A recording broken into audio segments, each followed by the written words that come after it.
and not necessarily the impact on residents and what they're facing. But I would say to you that we do not have a spending problem at this city. We do not have a culture of overspending, and I can just give you that as my opinion. I believe that the general population sees what happens at the federal and the state level and attributes that same belief that the city of Pekin is also overspending. And I got to tell you, I looked at a lot of numbers over my years, and I don't believe we have a spending problem. I believe that we have a revenue problem. Our revenues have not kept pace with the growth of expenditures that takes place at every municipality in this state and in this country. Inflation takes effect, benefits are going up. This is a common problem. So our revenues are just, in my opinion, not keeping pace with that.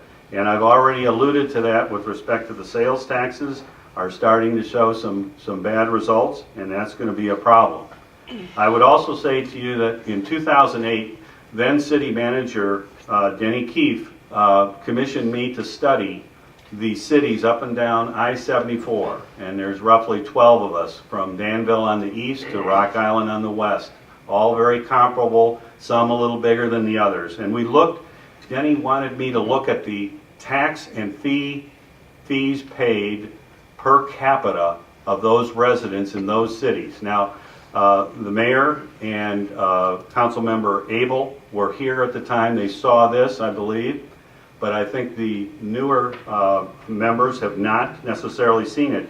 But I don't have anything to present to you. All I can tell you is that of those 12 communities in 2008, we were dead last. We were the lowest on the, and that was after putting in a 2% food and beverage tax that hadn't been passed yet, but I added it into the calculation.